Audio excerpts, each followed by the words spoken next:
This council and the county have continued to enforce their bylaws.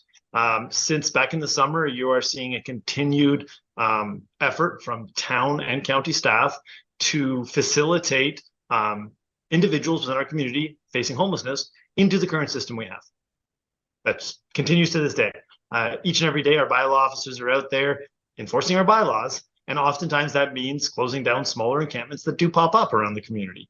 So as a town, as a county, we're all on the same bus here. And that bus is both. And what I mean by that, it's not either or, it's not a black or white here. It's very common knowledge that our current shelter system needs work. It's not necessarily the most appropriate system that we have. We can be doing better. That's from both the local community standpoint in terms of the issues surrounding Transition House, as well as the actual beds and facilities within Transition House.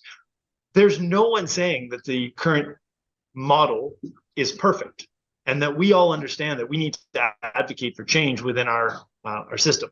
What you see currently is that the county, the Cobourg Police Services, Cobourg staff and council, our MPP and our MP are all on the same bus on this. And what's happening is we're all advocating that we have a system that needs to be repaired. We have a system that needs work and that we need to have some creative out-of-the-box thinking on. But how are we going to modify the system when it's empty because everyone's on an encampment that's illegal? When we have the very advocates that are supposed to be working with the agencies. We need advocates in our world. We need advocates to push our agencies. We need advocates to work with our agencies to do a better job.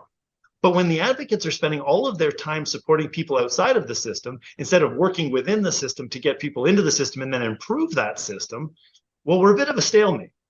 And I think that's where we're at.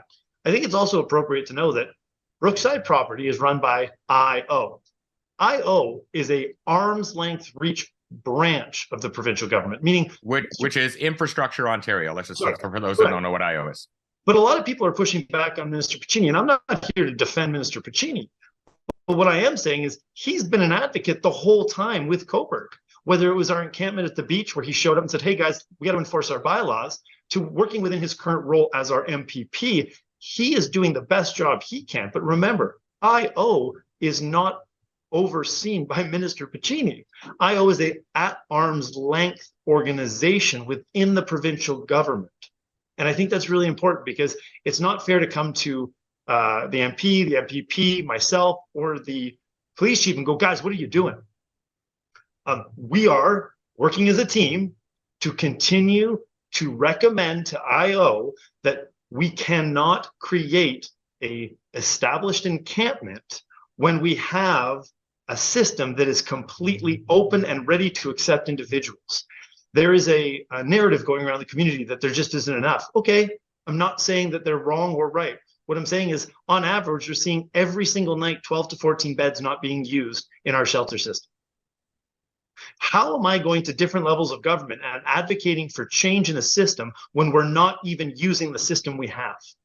How am I to advocate for more money to go into our shelter system or to see an improvement or to see an increase in beds when we can't even fill the beds we have because we have individuals within our community propping up the encampment and saying, well, it's better than the shelter.